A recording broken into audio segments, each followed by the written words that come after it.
3.2, we are now going to hand it over to David Conley. Yes.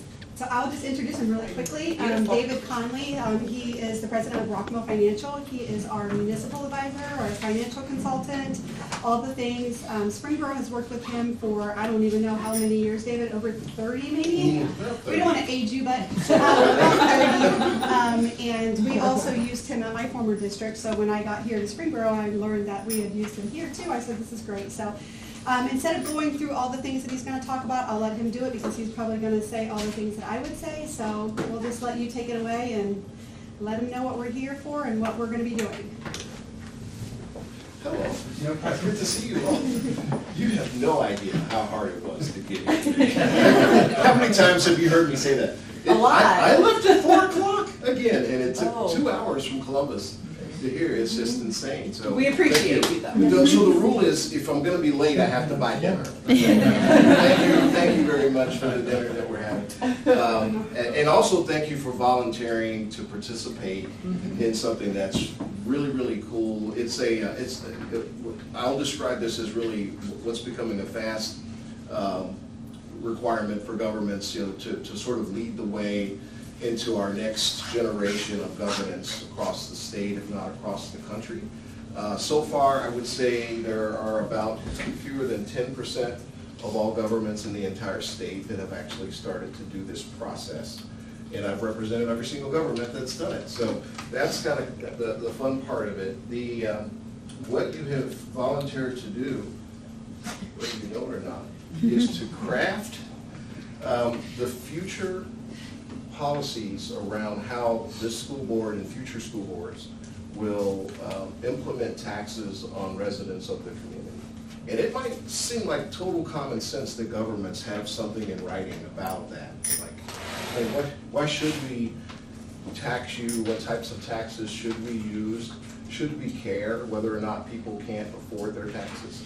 And that last statement is one of the reasons there's so many problems right now relative to the state lawmakers changing the tax system, is that people that for one reason or another found their property values going up and their taxes are likewise going up, and had trouble really making their payments on their tax bill. So it really led to a lot of activity that's created, mostly for governments, a lot of ducking. So basically governments are sort of like just trying to dodge the bullets that's happening. This is the very first step in actually being more proactive instead of reactive to tax reform.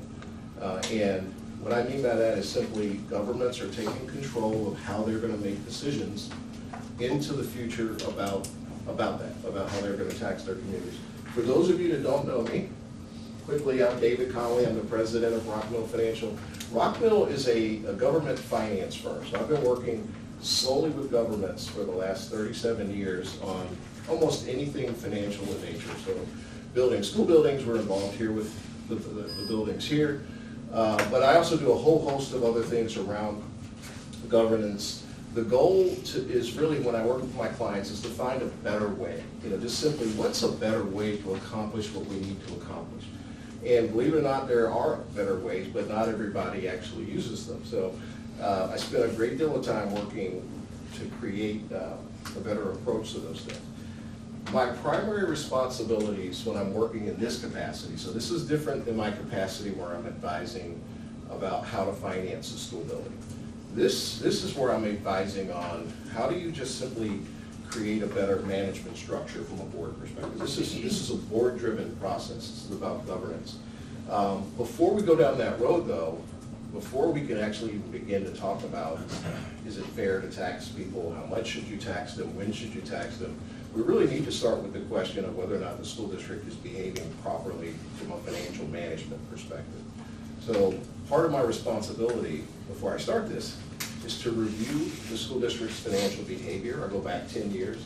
I look at the spending patterns for not just you all, but every school district. I look at the revenue constraints that you have to live within, sort of check to make sure that there are some wise business decisions relative to how you operate the district. Because it's really tough to work somewhere in this capacity and find that there has been waste or good judgment around spending and things of that nature, and at the same time talk about raising taxes, right?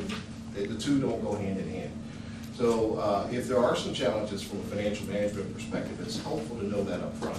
And then we can say, okay, certain things need to be addressed on the spending side before we talk about taxes. In this particular case, I don't know how many of you know this or not, but this district is incredibly well run. I mean, from a financial perspective, their belt couldn't be any tighter when it comes to spending, and has largely led to a lot of very positive results. I'm going to go into not only just how the district is managed from a spending perspective, but also from a tax strategy perspective. This district has been able to accomplish a lot of things from a financial perspective that have had little or no impact on taxpayers, while other districts have had that layer on new tax after new tax after new tax, and I'll kind of get into that in a second. The other thing that I do is work with districts to figure out what are the right things to do today that create sustainability for the future, meaning how can you have enough money that is here today, grows in the future, so you don't have to go back to the voters. Look at what the goals would be to achieve sustainability, tax fairness. I'll talk about that in just a second. Then communicate those things to the board and the community. So it's great. It's not always the best to really come up with great ideas if no one knows that you came up with great ideas. One of the reasons that you guys are sitting in the audience and boards, and hopefully will be recorded, other people will see that the process of working to great ideas takes effort and time, and you can have an appreciation for what that is. But when I finish with this whole process, you all will know more about school taxation and the requirements to be successful than 90% of the people in the state of Ohio, including the people in the state legislature. So that's really one of the fantastic things. The bottom line is, in my role, I always have to take the position that I'm trying to help every government, whether it's you or any other government, do things better so that it's in the best interest of taxpayers. And the reason that's important is there isn't a single person in this room that isn't a taxpayer. You might be in the role of a board member or a superintendent or a treasurer or whatever, but when you leave this room, you're a taxpayer.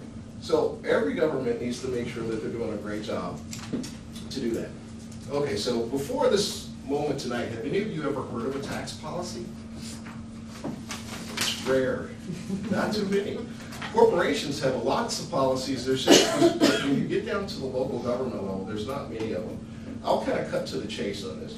Every government actually uses some type of decision process to put a levy on the ballot. And we put a bond issue on the ballot, we've put a PI levy on the ballot, both of which were successful. But if I asked you to go find anything written that described our rationale for doing it, we could find some videos on the district's website.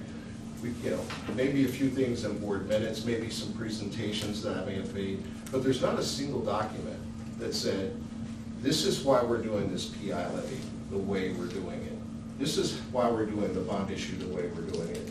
This is why we're putting an operating levy on, or maybe a property or an income tax levy. So the primary purpose of a tax policy is to get these thoughts on paper, where once this board is a different board and there are new people all around, someone can actually go to a document and read and say, oh, that makes perfect sense. Now I see why you were doing the things you wanted to do. So that's the key purpose, or the primary what a tax policy is. In addition to that, some of the goals and objectives for a policy, and as we draft yours, you might actually have different ideas about what you might want to put in there. But we've got state law changes that are happening. We have a potential constitutional amendment that could change the landscape of taxing in general. But then more importantly, in addition to state law changes and state constitutional changes, the biggest changes are happening right here in the community. So think about this for a second. This tax system that Springboro has in place today, notwithstanding the bond issue being recently approved and the PI levy, but the system itself has been the same system that you've had here for over 50 years. And is Springboro the same town it used to be 50 years ago?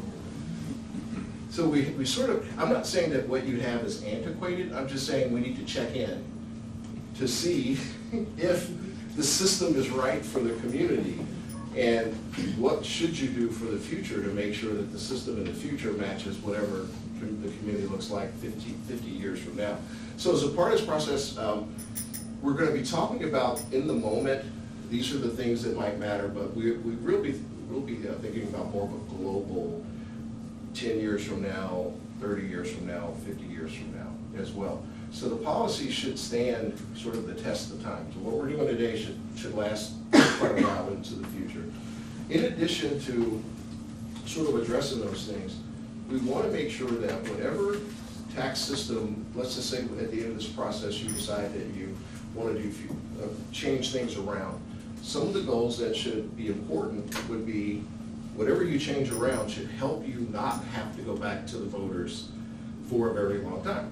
So if you could change your system today and tell your community, we won't need to ask you for new taxes, we hope, for the next 30 years, that would be a really good thing to say. And to put it in writing, like, hey, this is our goal. Our goal is to go 30 years without coming back to you, unless something unforeseen happens. So that's the first thing.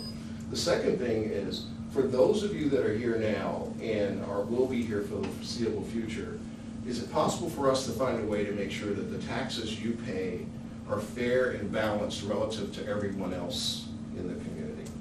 And that's a much harder question to answer, because fair and balanced is a matter of opinion. Like, okay, what's your opinion? So I have a great example of a school district that's on the ballot right now for an income tax, but they're changing from a property tax to an income tax. The reason they did was that they have lots of houses that are very, very similar in their community.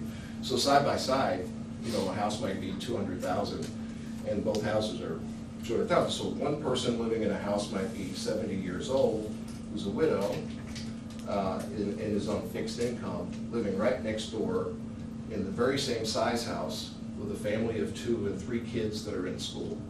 So if the district can put a property tax on the ballot, the older individual that's on fixed income would have had the same tax bill as the family with the 3 kids. And the question is that fair?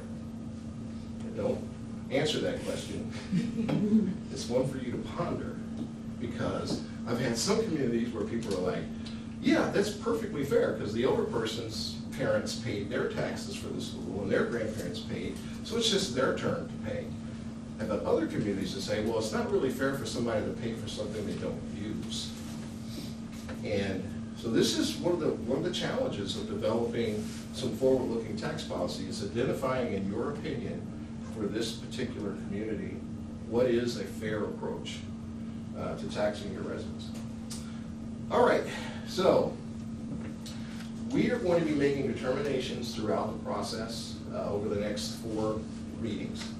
And then once we get through these things, these questions will be answered in the form of a written document.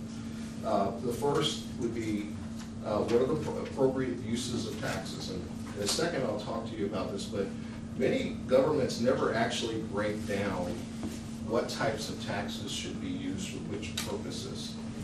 And you know, governments have multiple things that they do, and they will sometimes use one tax for a purpose that the tax wasn't initially used for. So we're going to define what types of taxes you should use for which purposes. The second thing would be, when should you request new taxes? And strangely enough, you might think that's an easy question to answer. I've got a couple treasures in the room, but it is not such an easy question to answer, right? So it's, number one, trying to figure out when's the right time to ask voters for new money. If I went around this room, it would range anywhere from never, it's never a good time to ask, to I don't know, it's up to Tara, or the next version of Tara. I've worked with 140 Taras in my career, and out of that 140 Taras, I would get probably 140 different answer structure around it. The third thing is, what is the district's definition of value? And I'm going to have a long conversation tonight about value, because people are paying taxes, and typically there's some expectation of return on that payment, right? So there's a value component to this that we need to figure out, and then the tax policy should address what the community actually expects as a value proposition. How much should residents be expected to pay to maintain that value is another question that will be answered by the tax policy. There isn't a government that I've ever seen that actually tries to identify what's a fair amount of money for taxpayers to pay them. It's just, it is what it is. And we want to try to solve that question. We want to try to answer it. What types of taxes are most fair and balanced and for whom? So depending on how the community is changing, should we look using different types of taxes, creating some shifts, if you would. And then what do we need to measure every year or every 3 years to know that we're staying in touch with our community, that what we've done from a taxing perspective is working, and then have some system for addressing those things. So the next level of determinations will be how long the district will attempt to operate between levies, which we just touched on a little bit. This is an even harder question, but we're going to answer this. What are reasonable balances for the school district to keep in its operating fund and in its capital fund? The state of Ohio tried to solve that question for school districts by just simply determining this is the most money that you should have without having any understanding about the nuances that every school district experiences. So the truth is, the amount that a school district needs to keep as a balance is different for every single school district. So one size does not fit all. And then we also need to have an upper limit. So when you develop this, you should have a minimum amount of cash, an amount of cash that everyone can agree on is more than enough. And then once we get beyond that, what do you do with the money when you have more than enough? So I have lots of clients that have more than enough money, and they say, David, what should we do with this money that's more than enough? I said, well, we need a policy to figure that out, because if you ask 5 board members, what do you do with an extra $1 million, you get 5 different answers to that question. It's helpful to actually go through the process of thinking about what's really important, going back to the value. What does the community expect from us from a value proposition? Should we pay off debt with the extra $1 million? Should we come up with a program that can benefit seniors with the extra $1 million? So, we're going to go through that and then have that answered in the policy. How much support should be given for tax incentives? And this is becoming more and more common. Governments, cities, counties, townships have the option and the right to actually solicit school districts to use their property taxes to support economic development. And some of you have heard of tax increment financings, CRAs. There's other tax abatement kinds of programs. Some of these programs can be implemented without school district approval. Others require the school district to actually agree to give over some of what would have been taxes that would have come to the school district for the purposes of supporting economic development. The policy that you all put in place should have something that addresses your opinions about that. When is it appropriate to actually provide incentives? And what should be the process when a city comes to you and says, we'd like you to give 100% of your tax dollars for the next 30 years to XYZ Corporation. And, it's always fun to go through that. So lastly, So hang on a second. Yeah. So the city can come to us and say, you have tax dollars, but you're gonna use it for the development or in economic growth, whatever. Yeah. And we don't have a choice. If we have a policy that says we will or won't up to, or however our decision making, then we can say no, otherwise we are just required. Yeah, so very generally speaking, because class number 4 is the details of that, but generally speaking, there are some very limited tax incentives where the city doesn't need your approval. So typically, if the incentive is only 10 years long and the abatement, the amount of the money that would have been coming to you going to the company or to the city is 75% or less. So 75%, 10 years, can be done without your blessing. Most developments now are asking schools to give up 100% for 30 years. So to go beyond 10 years or 75%, they need your approval. You have to sign off on it. It usually goes a little bit like this. Hey, Lisa, we just got a call from XYZ Corporation. They want to build a $100 million factory in town, but they need a 30-year, 100% abatement. You guys have to approve this thing, because if you don't, it's going to cost our community 100 jobs. You have a week to sign off. Got it. Yeah. So. I do remember there was something over on Pioneer that, okay, Yeah. okay. So it's not easy, you know, Yeah, to have yeah. a week, have the pressure of saying no to something that could cost the community 100 jobs. Right. Right. But we And, can put a policy that's gonna help us in that decision. You It's could- not always a yes or always a no. right, some of the policies are things like, we have just a standing 90-day review period. So if you come to us, you might tell us that you want an answer in a week, but our policy says we have up to 90 okay. days to review your proposal. You could put things in to say that you might be more likely to offer an abatement if there are no students associated with the development. So if it's just a commercial facility, whether you won't have any kids coming in, that tends not to have much of an impact from a direct cost perspective on the school district, versus someone building 500 single-family homes, which could produce students and increase the cost of operating the school district while not necessarily benefiting from property taxes, because those taxes will be abated. So you have to evaluate those. I have a client right now that has an interesting situation. It's a multi-use development where there's office buildings on one side and retail, and it's really, really fancy. Across the street, they're building housing. Same development, there's just a street in between, and the street separates school districts. So one side of the street is School District B, they're getting the housing. Kids. School District A is getting all the commercial development.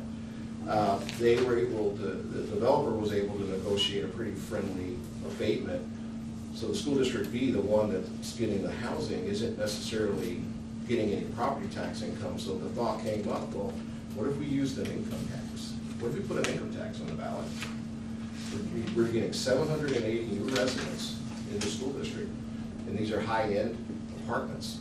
So that district is attempting to go forward with an income tax, changing its tax structure to capture, since we can't capture property taxes, to capture income taxes.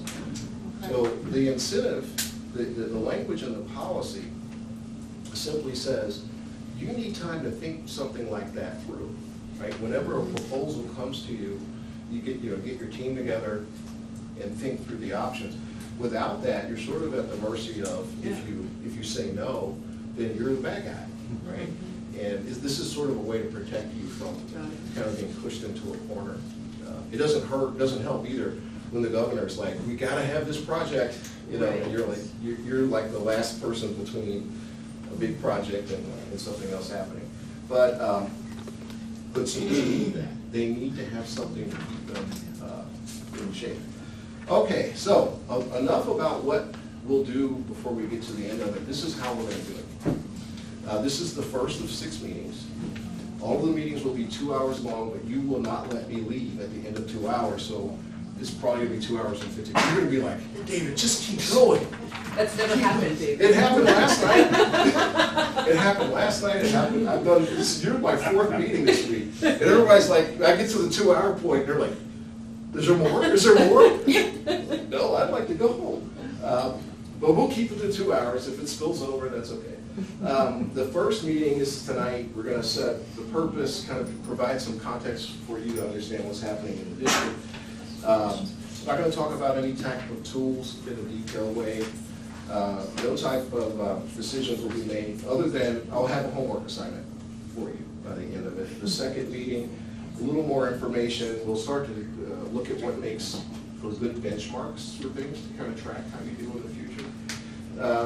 Still, at the end of that one, we're not making any decisions. You're just learning. So my job, the first couple of meetings, is just bringing data, going through it with you, Now, I happen to know that I'm in the presence of really, really, really smart people, so I'm gonna admit that part of my review of this data, you will probably have as much insight as I will through the data. So I'm gonna invite you all to participate as we go through it. By the third meeting, I'll actually start to lay out for you the different ways you can augment your tax system. So I'll teach you about the different types of tools that are available.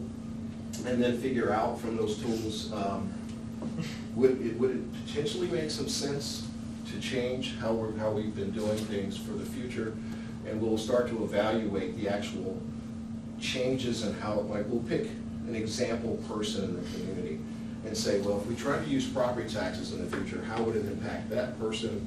If we used an earned income tax, how would it impact that person in a more traditional income tax? We'll start to really make it, real, where you feel it.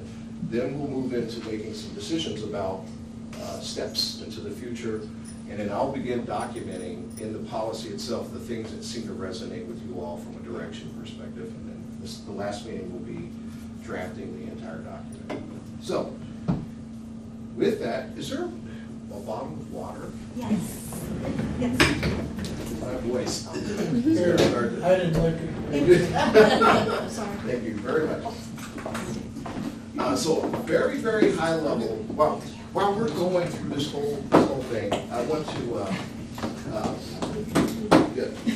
you all keep in the back of your mind that taxes have different purposes that they can be used for. When you describe it to the voters, schools especially can either say, this is a tax for current expenses, and that's kind of a typical term that's used. But when you receive the tax money, those current expense dollars can be used for things that are not necessarily current expenses. So a current expense is basically salaries, gas and electric, insurance, all the benefits and things of that nature. You can use a property tax for current expenses or an income tax for current expenses. A lot of school districts actually use current expense money for those primary purposes. They actually use it to support capital improvements or maintenance. So, I'm trying Middletown, does Middletown have a PI levy? We do now. You do now. Before you got one, where'd you have to take the money from to fix that? General fund, unfortunately. Okay.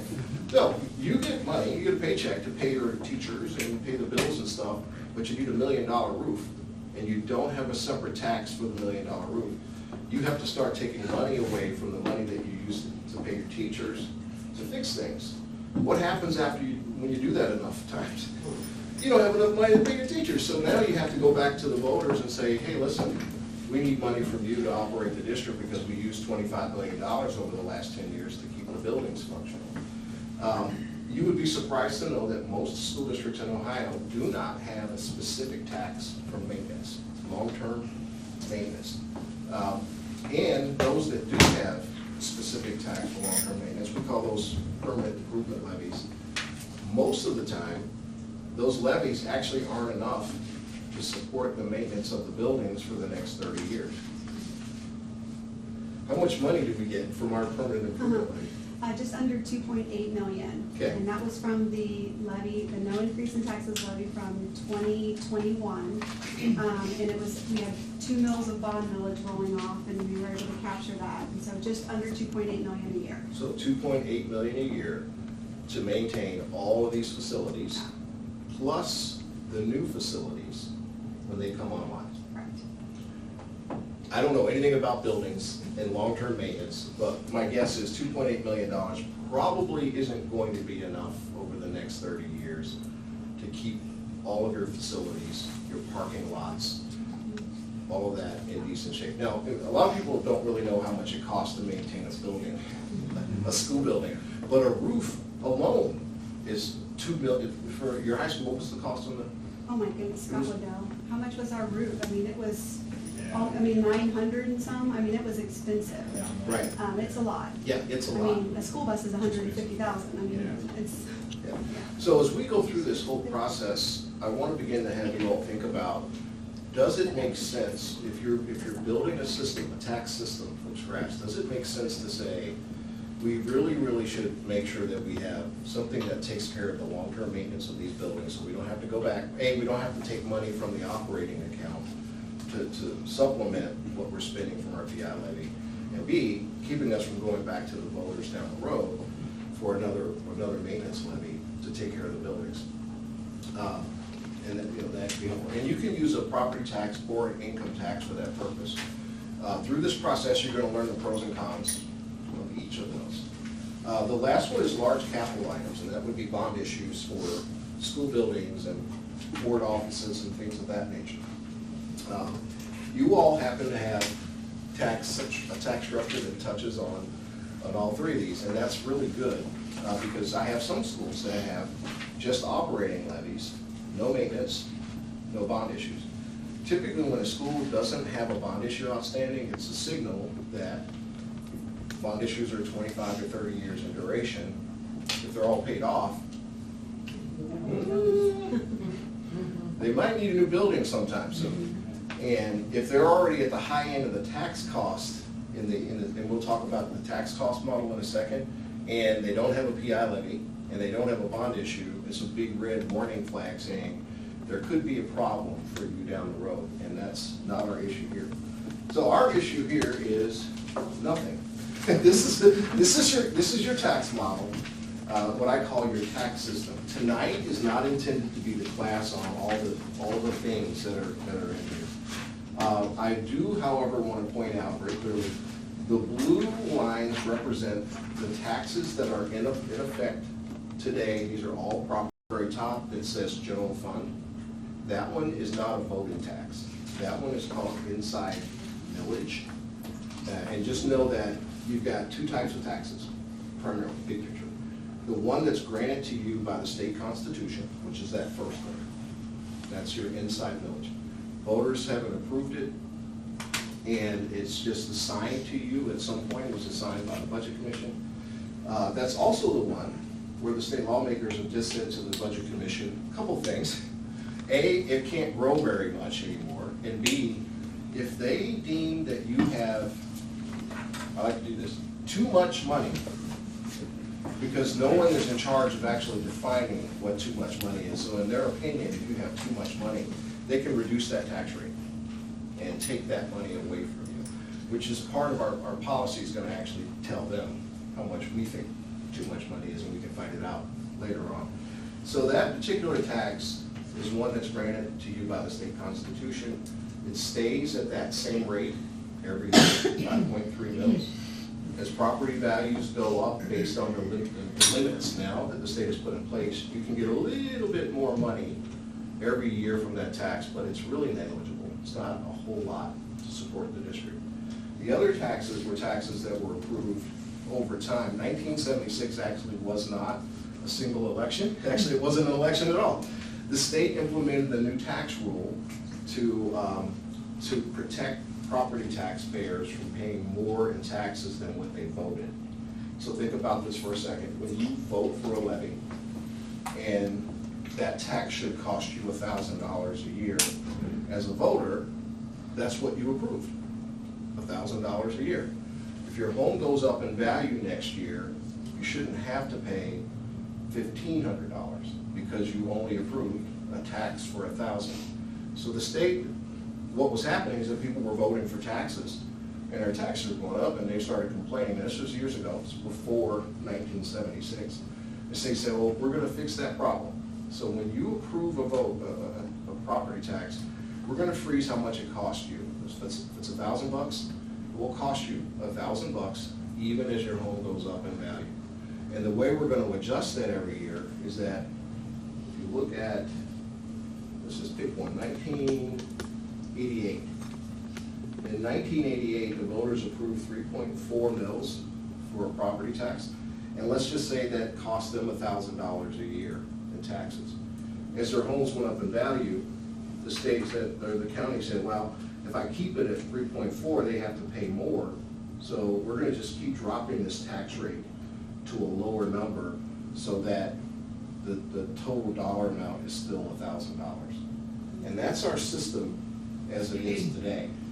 I should clarify, Class 1 would represent individuals, so homeowners and farmers would fall into class 1.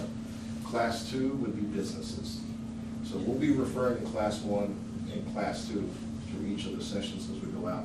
So you'll notice in some of these, there's 2 different rates for businesses as there are for residential homeowners. So if you look back to 1988, the current effective tax rate is 1.47 for homeowners, but it's 1.61 for businesses. And you might say, why is it different? Businesses don't typically, their values don't typically go up as fast as a home would. So if you think about the math, the tax rate would come down faster for a home than it would for a business. So there's almost always a slight difference between the two. But that's actually the next class in one. I'm going into too much detail. So this orange stripe, that's also a tax that's for operating the school district. It was once called an emergency levy. Have you all heard that term before? An emergency levy is a tax where originally it was designed for solving an emergency. It's like, oh my God, we're out of money. It's an emergency. Let's put this tax on, tell the community that it's an emergency, we need it. And so it worked like that pretty well until more and more districts started to renew those levies, even when it really wasn't an emergency anymore. So what you ended up with is years and years and years of emergency levies being renewed when districts actually weren't suffering from an emergency. Taxpayers started to complain about that, and we're like, hey, you're misrepresenting circumstances by asking me to continually vote for something and calling it an emergency when you've got $27 million in your operating fund, right? So the lawmakers put their head together, and this time around they said, okay, no more emergencies. Can't do those anymore. You can do something that sort of acts like one, but you can't call it an emergency. Before they did that, though, someone said, hey, we have an idea for making an emergency levy a little more rational and beneficial to school districts. One of them was emergency levies can never be longer than 10 years. And that caused you to keep going back and asking voters to vote for it. So the state said, okay, we're going to allow you to do something called a substitute levy. So we're going to substitute out the emergency levy for this new type that can be a continuing levy. You can go on for as long as you want it to go on. The second thing is that we're going to allow you to use that tax to capture new development in the community, get some value. So I'm going to give you a basis of understanding. So an emergency levy works like this. Brings in $1 million a year, right? So you got $1 million a year coming in, and there's only one person living in the community, and that one person has to pay a tax bill of $1 million, and the school only gets $1 million. With a traditional emergency levy, if someone else moved in the next year that built the exact same house as that one taxpayer, the first taxpayer, taxes go down to $500,000, and the new taxpayer pays $500,000.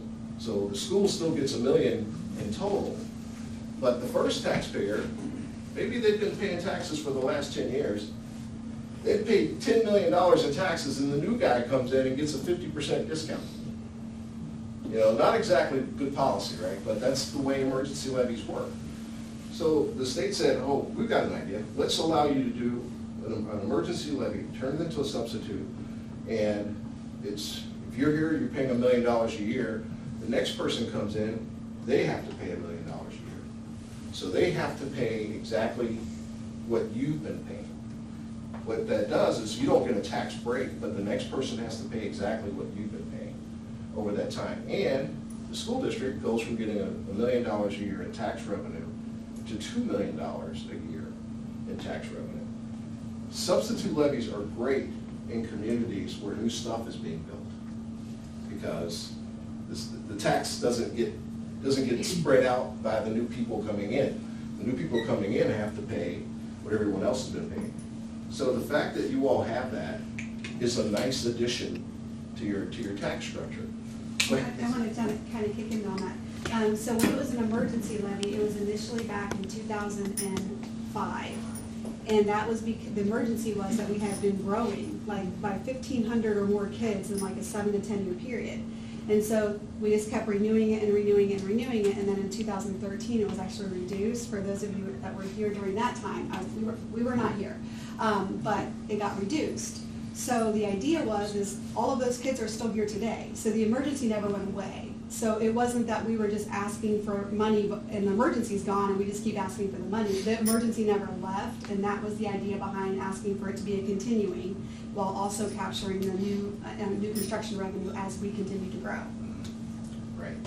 And so our tax system today, we have the benefit of taxes, all of the taxes that are in the blue and the orange stripe are taxes that are ongoing. So you don't have to go back to the voters to ask for a renewal of those levies. Renewals, short-term levies, temporary levies are really, really dangerous. Because technically speaking, voters could choose not to renew the levy, and we've seen in the last 3 years the highest percentage of levies non-renewed that we've ever seen before. So imagine that you're receiving a levy that brings in $5 million, and the voters, after 5 years, the voters decide, we don't like the football coach. And I've seen that happen, and you lose that $5 million, and it's really hard to get that money back in once you lose it.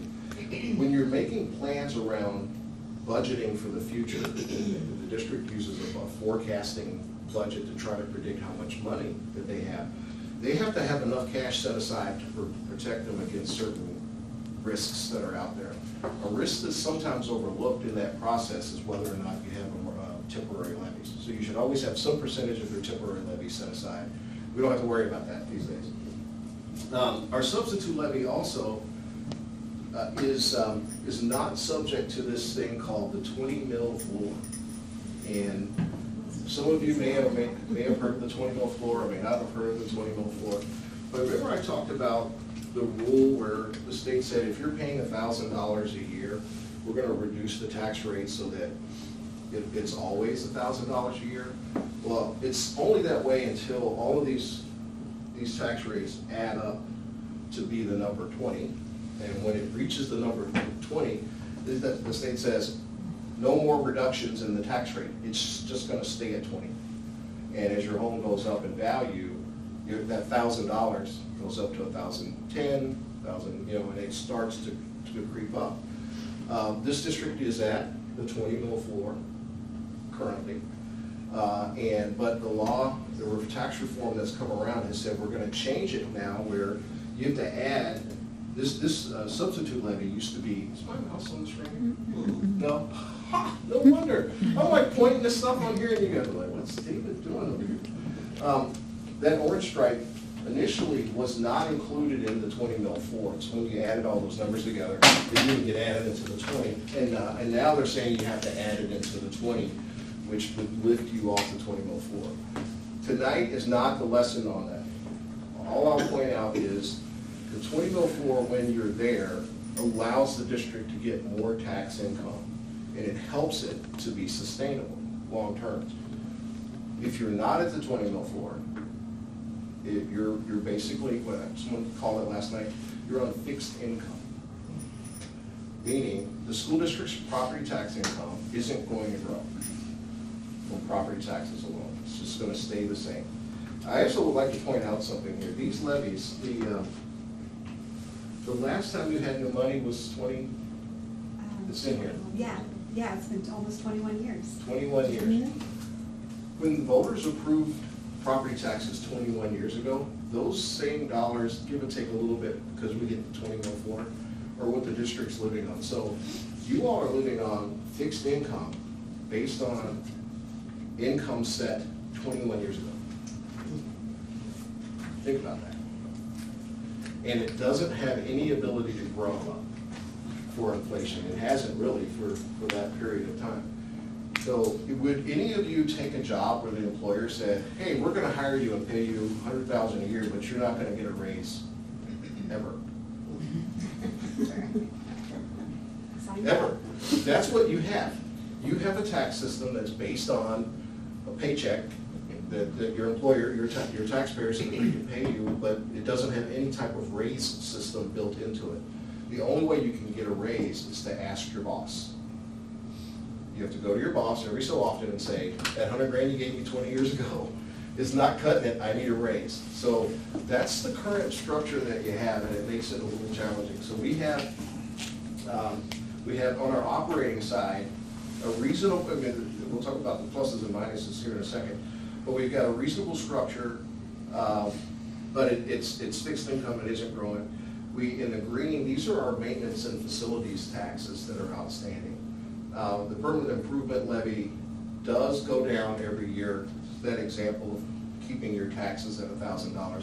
There's no minimum for that. It will continually go down every year, so that what was the number again? Just under 2.8. That $2.8 million, which is 2024, 2021. 2021. So we're living on $2021 for the next 100 years for that levy, because it will never grow.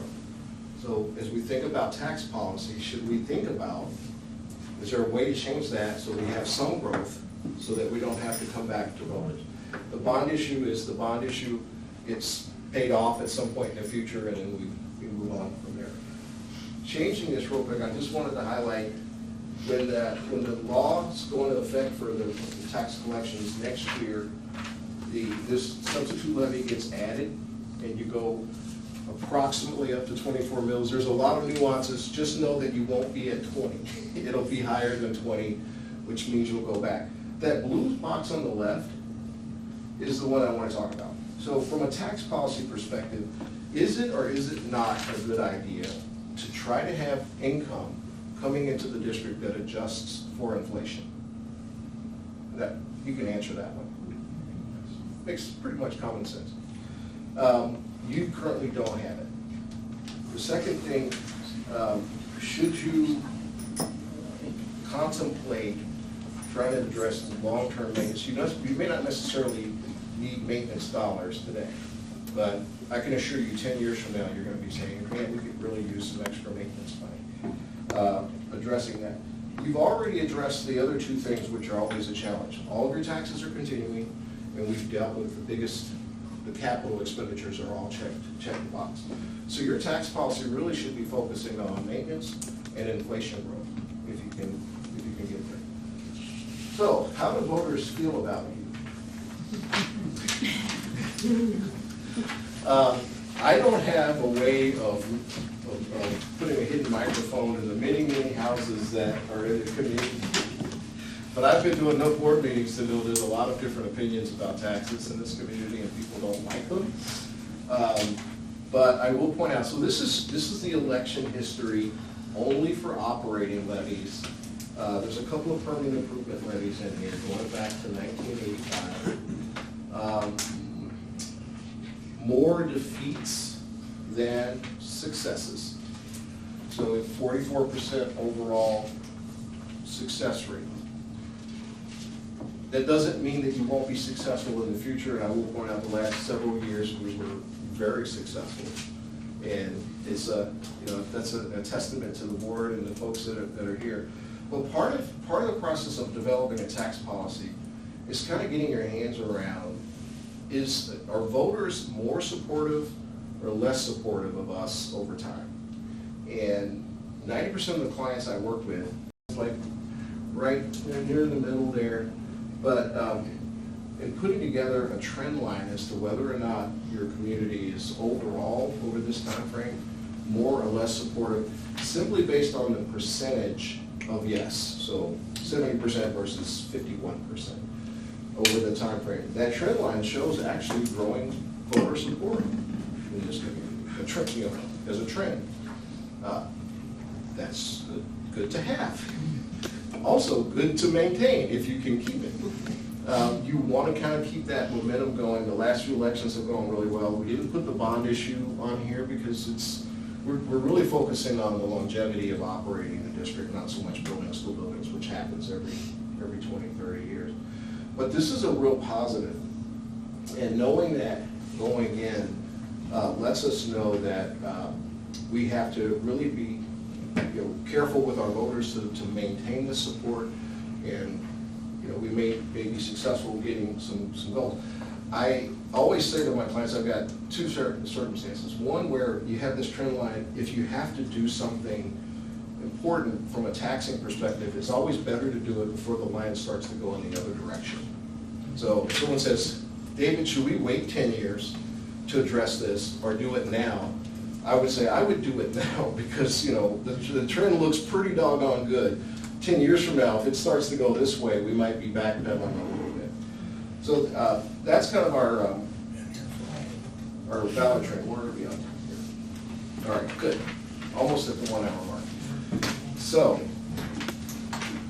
it's always fun to look at yourself when you compare. We all think we know who we are as a school district, and it's really tough to really know who we are unless we start to compare ourselves next to people. I do not use a scientific method of comparison. I use my cousin plays football over there method. If you don't remember anything, remember this. Taxes are local. People talk about their taxes with their cousins and their parents, and they all live, they may not live here, but they might live pretty doggone close. And they start comparing stuff, apples to oranges, but they don't care. These people, they just like, hey, Joe over here, his kid goes to such and such school district and their taxes are only this. You know, they don't care that that district looks nothing like Springboro. So I start with, let's just compare you to your neighbors. So I picked 19 school districts that are your neighbors and said, I just want to look at a handful of things to kind of figure out how do we stack up compared to our neighbors. And the first thing I wanted to tackle is this fun table. All right. Can you all see that from there? Magnifying glass.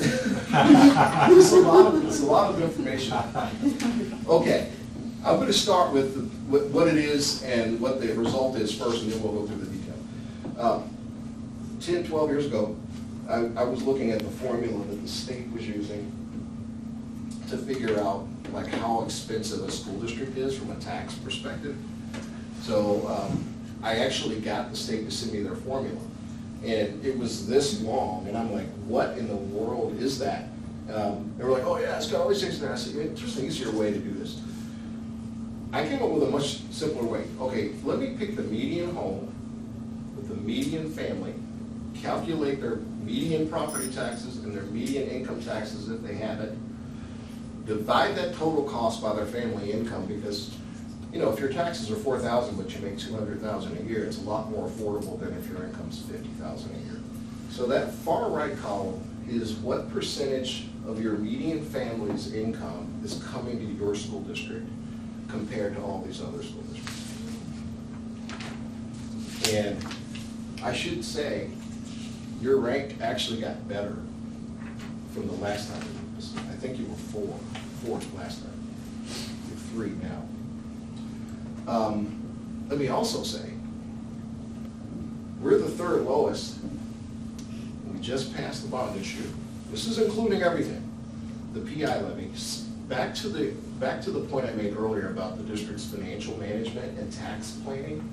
We were able to get $2.8 million a year from a PI levy and $115 million for school buildings without adding a penny to the tax cost. But we didn't write it down. So we're going to write it down going forward. This is how you do things. This is how you get where we're going. This table, and by the way, I share this table. I am not sharing this table to make Kings look bad, or Oakwood, or Valley View, or Wayne. I am not doing that, and please don't take this and go out and say, oh my gosh, Joe, your taxes are through the roof, man. What are you doing? I do this table just so you know who you are, right, relative to the world around you. This table also helps us ask another question, and that is, if we had to increase our taxes, do we have the room to do it? So keep that in the back of your mind. Do we have the room? So that's pretty important. The other is, if you're writing a tax policy and you wanted to set a target for your community to say to them, we have done a really, really good job of staying affordable. we intend to continue to stay affordable. And by that, we mean whenever we do this table, we want to be somewhere other than kings on the table, right? Your tax policy, you will have the option of putting in the tax policy. We'll review this every year, and our goal is to always be at least 10 or better, or 5 or better. You know. Now, keep in mind, you can't control home values and you can't control income, but it is reasonable to have a target. Say, this is what we'd like to shoot for.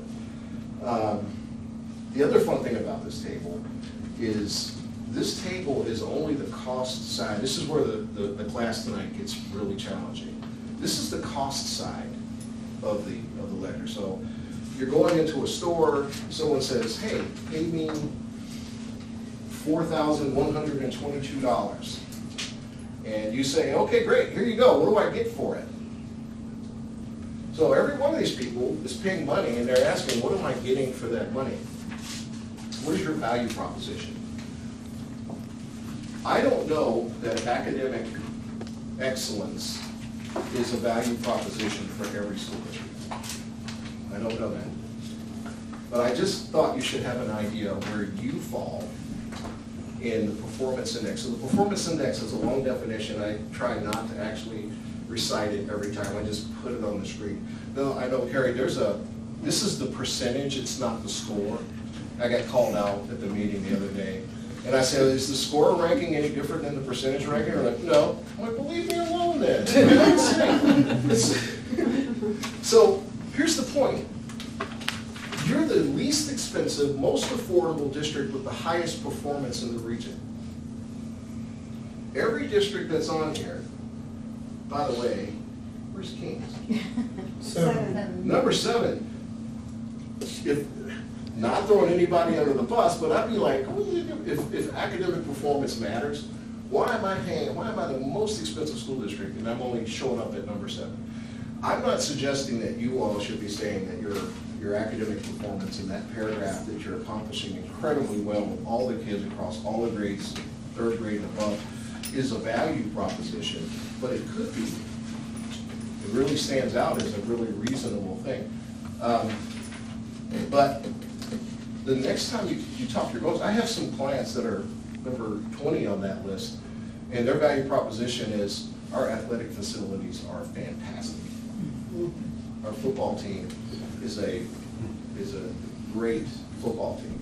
I have others that say, our kids, we've got really good facilities, our teachers are pretty nice, and we can get your kids out of the house and they can come and stay here while you sit at home and drink beer and smoke cigarettes. And I was told that, I'm not making this up, I was told that by a superintendent, that our voters don't care about how well we do academically, they just want somewhere for the kids to go so that they can smoke and drink during the day. The spectrum, the range is pretty wide in Ohio. Pretty wide. Hey David. Yeah. Could you go back to the map real quick? Yeah. So this is something that when I joined the board, I was quite frankly a little shocked by this. So I know it's kind of hard to see, but if you look at our district boundaries, if you look at the western boundary, what's really interesting about that is essentially, so, oh, you got your cursor perfect. So if you kind of go to the western boundary there, that's to the east of Pioneer Road. Right. So we don't get the Kroger Shopping Center. We don't get, what is it, the Aldi Shopping Center now? We don't get any of Any of the those. businesses. We don't get any of those businesses That big coffee shop. in terms of property taxes, which to me is bizarre. That's all Franklin. So although we as residents basically are, the lifeblood of those shopping areas and restaurants, that's not our tax base. We tried. Yeah, I mean, Gary Meyer in all tried. seriousness, it essentially takes an act of God with the state legislature to redraw your boundaries, so it's not happening, but again, I just always assumed that kind of the barrier would be like 75. It's Yeah. not. So we miss out on tons of money, especially as they've redone those shopping centers and pumped a lot in, the values have gone back up. We miss out on that, so yeah, you guys may be aware of that. I was not until I joined the board and looked, and I'm like, that can't be right. Yeah, we lose out on that, which is a big kind of hit for us. So, When we get to the end, I'll show you a list of like your large taxpayers, who they are, and you'll be shocked. Like, once you get outside of utilities, but yeah, it's nothing. it's a better So our second session is a drill down into topics like that. Who are the taxpayers? You know, what's the consistency of the whole thing? And all of that has a direct impact on your tax structure. What's the smartest way to go about getting that structure in place? So before I move out of the affordability, is anybody surprised by this? Did anybody think that their taxes were the highest in the region? Anybody think their taxes were nearly the lowest? All right, good. Good job. Performance index, I did this at Ontario schools the other day, and I said, okay, your homework assignment, and I'll repeat that for you all, your homework assignment will be, for our next meeting, I'd like for you to go talk to your friends and neighbors and ask them what they think the value of Springboro schools is to them. Is it academic performance? And that homework assignment spurred a board member to ask me at the last meeting, well, David, what are some of the other values that someone could say? And I said, well, I'm going to create a slide for that. So I did. With the help of AI, I said, listen, help me think about these things. Value propositions in a district where academic excellence is achievable. So, and I really want to make sure there's some clarity around this. There are some school districts that no matter how hard they try, they will never reach a level of high performance. You know, not to knock on it, but Middletown is one, is a district. Their percentage of students that struggle from an economic perspective is 98% of their enrollment, and they'll never get there. But for those that can, academic excellence has the ability of creating strong property values, which you all have experienced here. So that's a question to your community. Do you feel like because of our schools, your home values have grown? And I can tell you anecdotally, it's the truth. When you look to buy a house somewhere, the very first thing you look into is how good are the schools. That's number one. The second is, do the schools use David Conley? And if they know that you're using me, they're like, man, that's a good one. So academic excellence creates more stable youth, and that tends to spill over into a lot of other positives in the community. There's nothing like being out at the grocery store and other places and seeing young people that are just respectful, helpful, friendly. And you see that more in towns like this than you do in other towns. People don't know how to necessarily assign a value to that, but it is indeed a value when I don't have to worry about getting harassed at the grocery store. You know, I mean, these are things that really drill down into what it's like. So if we, you know, is that what we're going to, better careers for our kids in the future, lowers crime, supports safer neighborhoods. The second one, community stability, identity, and pride. Pride in a lot of places really shines through when people are like, hey, we may not be great with kids, but our team whooped your team last week. I mean, there's a huge pride factor for a lot of communities. So does this resonate with the people that live here? Safety and stewardship. That story about the superintendent that said we just give a safe place for the kids to go. That's their value proposition. They don't know exactly that they're saying that, but that's what they're saying. There's a safe place for their kids to go. They'll keep an eye on them, let you do what you need to do, and then we'll return them back to you at the end of the day in good shape and fed. So that's been an issue. Economic competitiveness, I think the way this community is changing, I would say that's a key factor for some people in this community, because there's clearly an uptick in economic activity. There's a focus on this area. And the last is that one where people just simply say, my grandparents paid their share, my parents paid their share, I'll pay my share. I don't want a handout. Don't give me a tax break. So these are just a few. So when you're out, when we start this week, I'm going to say, okay, let's go around the room. What do you think is your value proposition? It can be multiple things, it can be one thing, but it's the question when you say to people, you're paying me $4,100, a median family's 41. What do you feel like you're getting in terms of value for that price tag? And that'll help us guide ourselves in the future. Okay, so let's talk about how fantastic you guys have been. And comparing you to that same group of school districts, one of the questions that I always look at is, when was the last time, so this is new money, not renewals. This is the last time that any one of these school districts received new tax dollars to operate their school district. And I've had people say, yeah, we can only do 5 years, David, or 10 years. And when I tell them, there are districts that have actually gone 30 years without new taxes in their government. There's no way. Middletown did it. Randy, you deserve a raise. We're gonna run this school district in such a way, we're gonna put a tax system in place in such a way, we're gonna be responsible in such a way that we're gonna try to stay away from you for 15 years or 20 years or even 30 if we can get there. And put that in writing and give it to them. I mean, that's the kind of the food for thought on this. I have a question. Yes. So with that, are you saying that if something falls off, when you say we're gonna stay away from you, does that mean that we would not ask them for a renewal of that? Because if we think we're gonna get the money for 20 years, but then it renews for 10, we are essentially getting new money for that 10, just like when we did the 2 rolls off, 2 comes on, equals 0, when we passed in 2021. Yeah. So when you're saying we won't come to you, does that mean we won't ask for any renewals either? Or are the renewals part of how we're not gonna come Well, to I you think for we can define that in the policy as to how you want. I think the goal would be to be as transparent about what you're saying as possible. So with the schools, when we originally did the bonds, the first bonds, bond payments are like mortgage payments. Typically, they just stay flat the whole time they're outstanding, you're paying whatever. We deliberately designed your bonds, every so many years, the bonds actually have a drop in payment like that, and then they go like this, and they drop again, and go like this.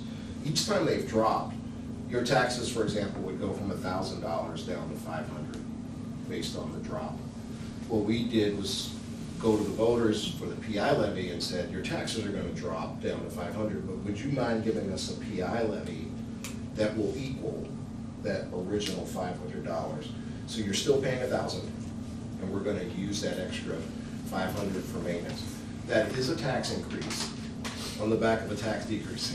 So it's sort of a Right. white, but in the policy, we can say that our goal is to go 30 years, because we do have more drops coming.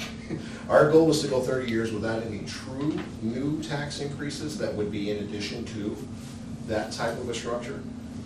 Because the other ones are actually defined, we know when they're gonna happen.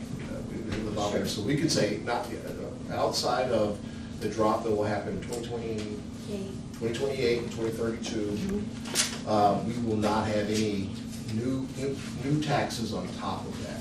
So that would allow us to continue to exist within the current tax costs that you have today. And we'd still need to take it to the voters. You would still. But we're saying, we might come back to you for this, but we won't come back and ask for more than what that drop's gonna be. That is correct, yeah. So we can spell that right out in the policy and make sure it's crystal clear to people. And I mean, I really, just getting credit for the fact that this structure, we put this structure in place. Again, it's not in writing, which we're gonna try to document, but where you can get some things done within the total tax structure that you already have. We don't have to really add, we may have to, given some of the tax reform stuff, but in the policy itself, you can say, we know we've got 2 more reductions coming, that we could ask for some money under those reductions, but it wouldn't exceed what you're already paying. So that wouldn't count toward this. But anything new on top of that, we would want to be able to go 30 years without something new. Because I think you could, quite honestly, after the other drops. How would you, if we had a policy and then the state made a big change that was nothing that anybody could have planned for, how does the policy go into play there with the decisions? In the opening paragraph, we say, we're doing our best with what we know today, There's a guaranteed change somewhere down the road, Right. and that what we'll do is react. As we know what changes will come down the road, we'll react to those changes and amend the policy based on those things. I think the more that we can say in this policy that makes it super, super transparent, Mhm. even the part with, no, technically, we've not had new money, but we have had money that it would have dropped, you would have had less that you were paying, and instead you agreed to keep paying it. So it is, and I think that's where, when I was out helping with the levy, those were the things that people just want to understand, and they want to make sure that we know that it's not a play of words, that yes, you would have gotten back, but we're choosing to invest that money because of what we want Springboro schools to be. No, I agree with you.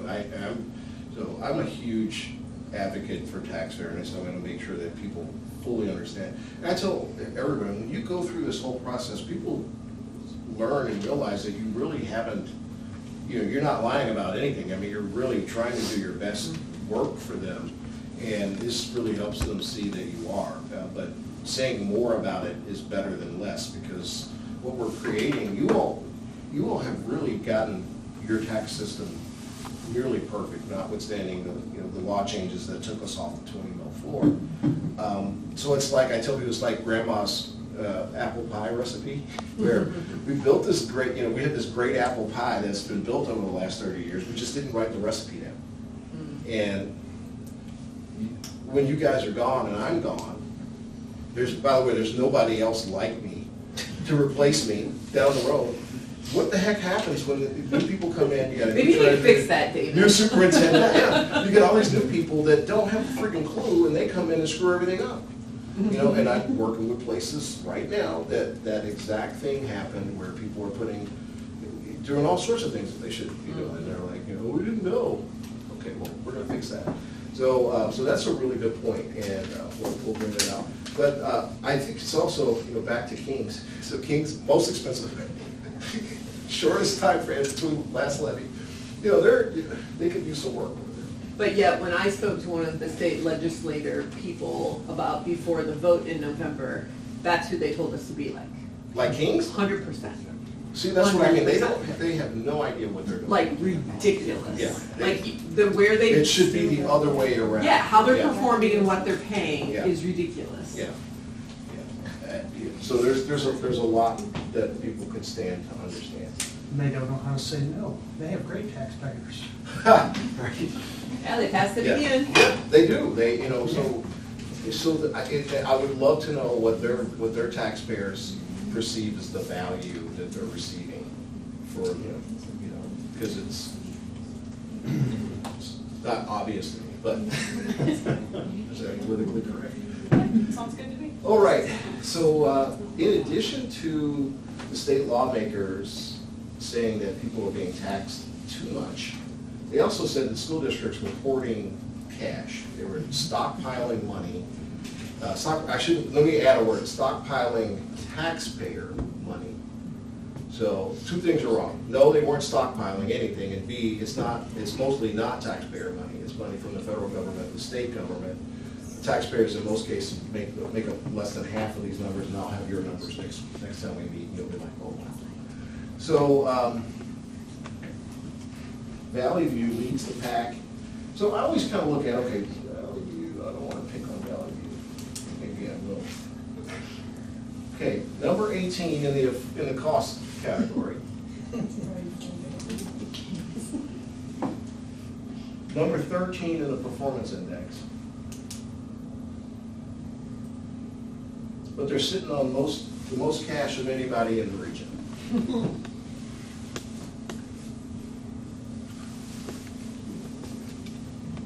Okay, there's some room here for improvement. Yeah, I sort of look at things like this. Okay, I've got $14 million in Valley View. Is there any way that I could potentially use some of that to change the quality of my education that's being delivered to the kids? Or Valley View used to be, they're one of my clients. Remember Londish Working? Is that Oh, what you yeah. know? Yeah, my client. Black hair. Did a lot with the last one. Yeah. I don't want to pick on them, but they're the perfect candidate to say, shouldn't you have some general rules about what do you do when you, I can tell you without doing any more math on them, that's more money than they need. Well, they could do the tax incentive then. Right. It's just like, it's more money than they need. And I'm not a state lawmaker, and I wouldn't go in and say, you need to give back that money to taxpayers. But I would say, you should actually show me a list of things that, how you might want to put some of that extra money to use to create more value for your taxpayers, or create a more stable and balanced tax system for the people in your community.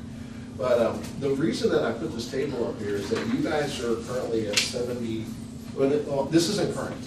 This is, you might ask, David, why don't you have 2025 numbers in here?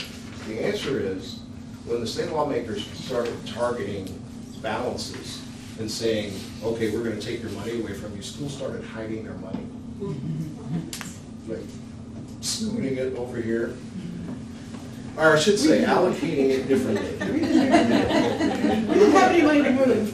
Yeah. You all didn't have any money to allocate differently, Tara. But a lot of these districts, if you look at their transfers during 2025, we're talking millions of dollars that went from their operating account into their capital fund or their early retirement fund. They found some creative ways to tuck that money away. So this is a true snapshot of where the money was before it started being creatively reallocated. Your tax policy is going to say, we should never have less than some number of days. Our next meeting, I'll have my own. So this is where it gets fun. I do my own independent analysis separate from your finance officer. I'll come in and I'll say, I think your minimum balance should be, and Tara will say, David, I think the minimum balance should, what is your minimum balance before I come in It's here? 10% of annual expenditures, and that's too low. And I agree, That's too that's low. too low. That makes sense. That does, so we need to know, is 78 days a safe number to be at? And then where should it be, like, if we happen to have a point where we're at 195 days, is that a reasonable spread? And if we say 195 is a good maximum, and we find ourselves at 250, what should we do with the extra money between 195 and 250? And Let me that's- give you an example. Yeah. Our last year of our forecast right now says 16 days. So that 78, that's just like one of our best years we've ever had. Our forecast, it goes from 44 days to 16 and 29 and 30, so Yeah. that's not the norm. And I would love, like, if I could be your publicist, I would love to say, how this school district's been able to produce the performance that you've produced without having extra money to really do it. And, that says a whole lot about the quality of their teachers and the administrators. The whole thing really comes into play. So this will help us kind of begin to set some framework for our fund balance. And then it also set the framework for when we nail down the upper number, if you ever have more than that, ever. But this is a 100-year look ahead, right?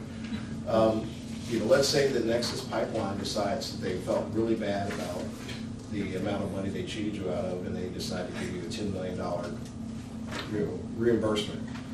And we've got $10 million of free cash. What do we do with it? The policy is we're going to talk about how you would prioritize the use of that $10 million. All right, so we're moving. Any questions about this part right here? Okay, cool. Okay, this is the last and most enjoyable part. And I just want to.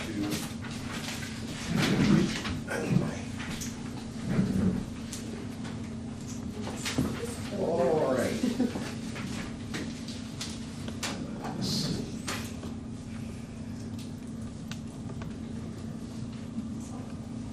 There it is, somewhere right here.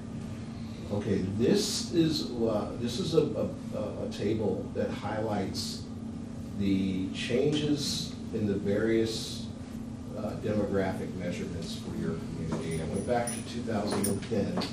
Some of you have seen this table before, but it's now updated for 2024's numbers, which just came out. Your community is experiencing good growth in the population. This is where I'll take any other insights into what you see. If you don't see, if I don't see what you might see. Those numbers look pretty good. It shows that your under 18-year-old, it's really, really subtle. 30.6, 30.5, 30.2, 29.2. Like itty bitty steps, but the gradual move is fewer people under the age of 18. So think about that. Population's going up, but you've got fewer people under the age of 18, which means you're getting more people over the age of 18.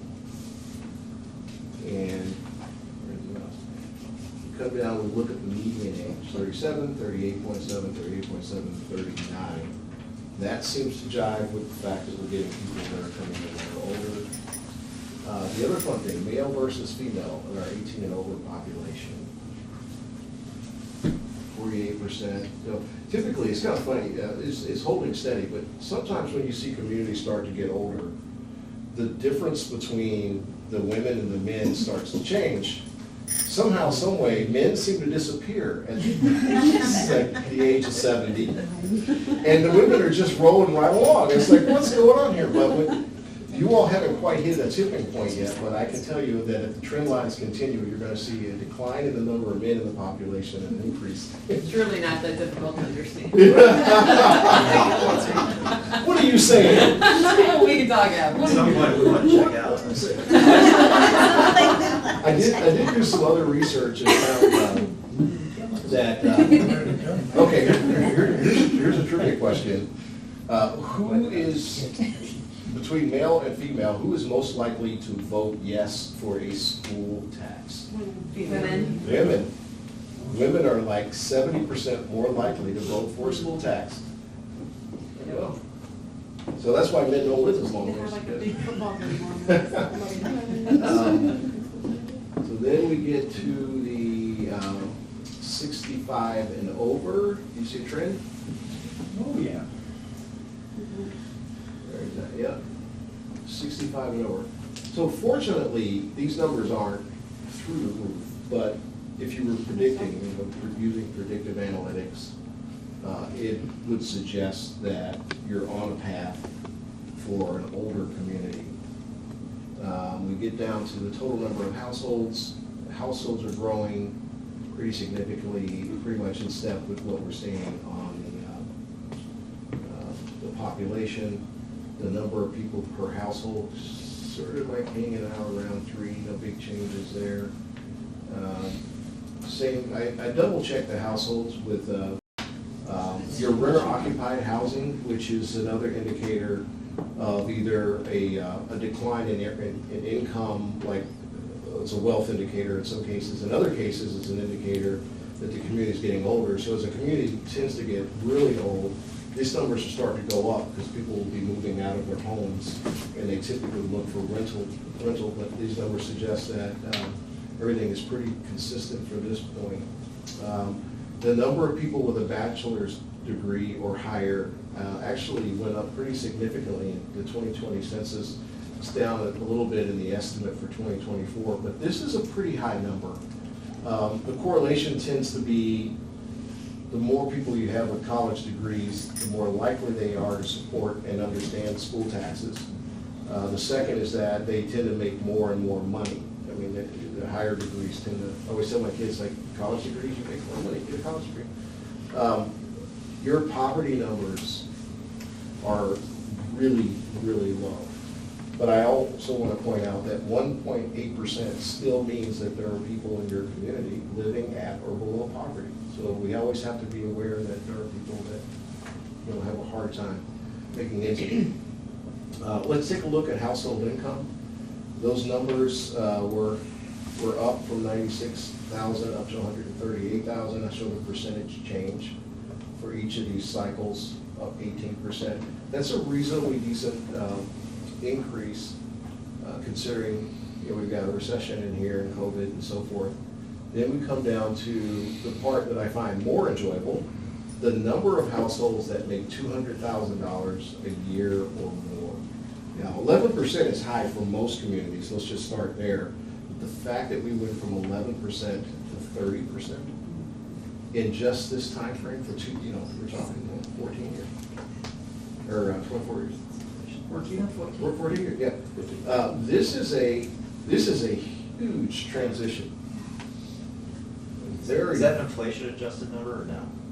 It's just census data. I don't know if it's inflation adjusted or not, but I'm assuming that Yeah. 15 years of inflation, Yeah. 200,000 isn't what it used to be. yeah, it's a good number. And it would appear that we're on a really solid growth trend.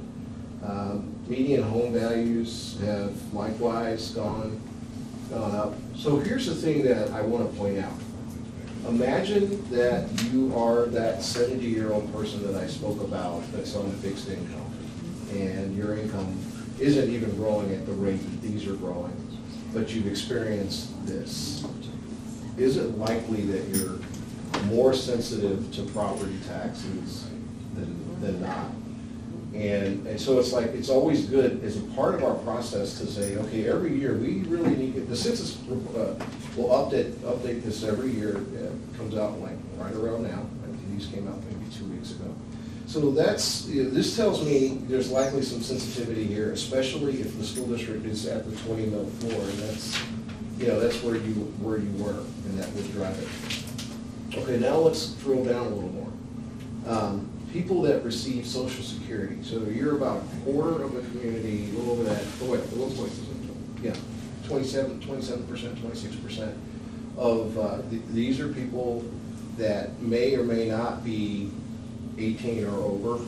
So Social Security isn't just for retirement. You get Social Security for disabilities. There's a lot of different Social Security things in here, but when you drill down to people that are receiving retirement income, currently 26% of your total population is receiving some kind of retirement income. So you've got roughly a quarter of your population that's receiving some kind of a fixed income. And the trend seems to be getting higher, not lower. And based on everything else, it feels to me like you probably are moving into that cycle where the community is getting older and older. We're also dealing with the issue of what happens if we can't reverse the trend of this under 18. So right now, this is relatively subtle, but I have some clients where the decline is startling. Like, I mean, in the next 30 years, there won't be anybody left to pay the bills except the old people. And if you have a tax structure that's put together the wrong way, you really will tax people out of their homes. And so keeping an eye on that every year is really going to be key. And then down at the bottom, I always want to kind of get my hands around voter sentiment, like how might they feel? So when you take 19.5% of the total population and then subtract out people under 18, so the non-voters, and just zero in on how many voters are on fixed income. That's what this bottom line, I'm picking Social Security, but you're 36%, 38, we'll call it 39% of your voters, people who actually vote, are now receiving some kind of fixed income. And that could be challenging if that number gets higher and higher and higher. It means a couple things. The first is that most likely they don't have kids in the school building. So back to the value proposition, how do we keep the school district meaningful to that population? What are the things that they see as a value to them? And then press that, make that a priority in the tax policy. And then the second is, it's possible that even though they're receiving Social Security, they also have retirement that brings in $100,000 or $200,000 or $300,000 a year. You could have very high income retirees in this community, or you may not. So how important will affordability be as the community starts to age? So getting our hands around that, I can get actual breakdowns on the age demographics and how much people are receiving, so we'll have that at some point. It seems like to me, like 65 years and older in 2010 was 8%, and then in 2024, we're up to 15%, so that's almost doubled, right? Yeah. But if you look at 2010, I think that's where we continue to see more and more growth, so families are moving in because of kids, but they like Springboro, so they're not leaving, right? And the newer houses that are coming in are a little bit higher end, And so that's where you look at the 414,000 for the median value. So we're bringing in bigger homes, and usually they're not gonna come with 6 kids, right? Sometimes, but not usually. So right now, it seems like, I mean, I'm one of those families, I'm not moving out, I don't have kids in the school, right? So I think there are more and more people like me, so it's like, what do we do with that? Because like a lot of us are willing to support to a certain level because our kids went through it, we love the community, strong schools equals a strong schools equals a strong community. So it's an interesting piece with all of that of what do we make into our policy based off of where we're at, because we're a very different community than Middletown, than Franklin, than Waynesville, right? Right. Well, I want to do one more thing. I want to jump into the, let's see here. So I have the ability to look up data pretty quickly and answer questions on the spot. So in the next meeting, assuming, I don't mind any questions as we go through this. The more you can learn, the better off we all are. One thing I wanted to do is kind of show when we get down to the territory of the school district, sort of the borders and things like that. This is whenever it decides to load. Okay. And I don't know if my mouse is over there or not. There it is. Okay. So what we're looking at is the subdivisions that make up the school district and what percentage of those subdivisions' property tax base are actually contributing to your operation. So this is updated every year, and it can shift as different areas in the district start to grow and change. But so Clear Creek is the largest contributor to the school district's tax revenue, unless there's some pipeline that that's flowing in another part of the district. Springboro, the city of Springboro. And this is important. We had a conversation some months ago about, just kind of the obligations of the school district to the city alone, because, the city would clearly think that you guys are they're 100% of the school district. And the reality is your footprint is much larger than just the city. So, this tax policy also sort of looks at, okay, do we, who's buttering our bread, so to speak?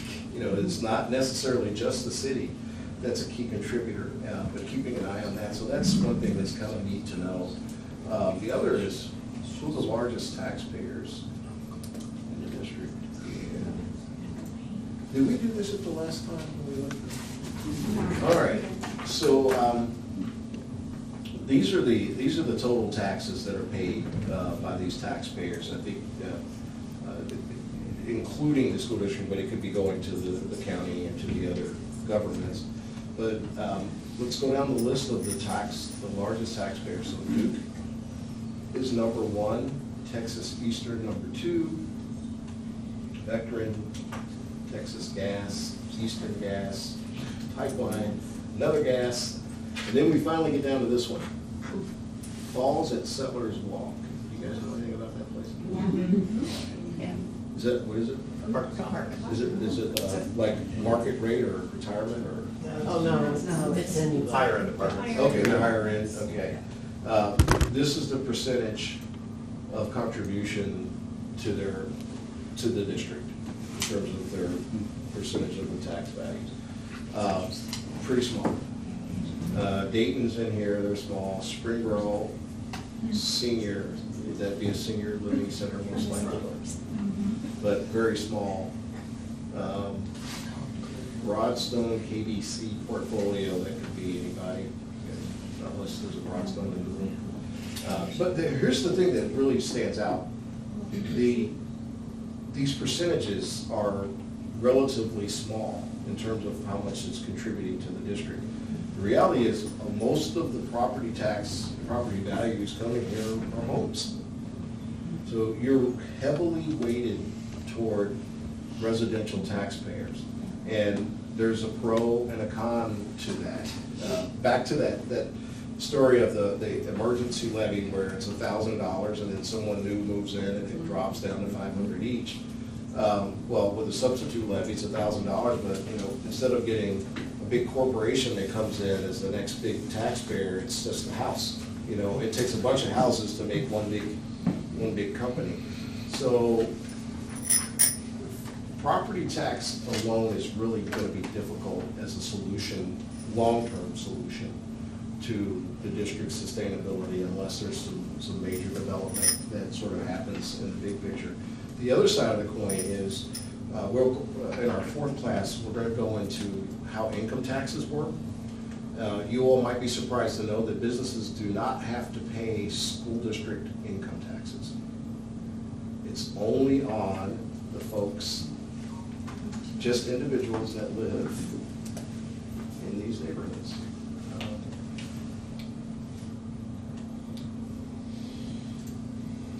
So back to this table.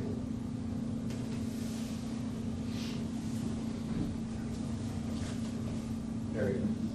So, the school district income tax only applies to the houses that lie within the school district's boundaries. So the people that are in the houses that live in these segments where their values are reflected here would be subject to a school district income tax. Businesses would not have to pay. The reason that's important is that if half of your tax base was businesses, then you would have to take whatever those businesses were going to pay as a property tax and add it to what they would have to pay as an income tax. In our case, our business contribution is so minimal, you probably wouldn't, I mean, it's gonna be, there is a measurable difference, but it isn't as difficult as it would be for a school district that has a really large commercial, industrial component to it. So, but that's class number 4. All right, that's questions. I can go back on any of the topics today. You're gonna get out of class early, in the schedule, and that's it. So just remember, please come back, number 1. Number 2, if you come back. I really would love to hear what you guys think is would be some of the things that the community really sees as the value of what they're getting for the prices they're paying. All right, that's it.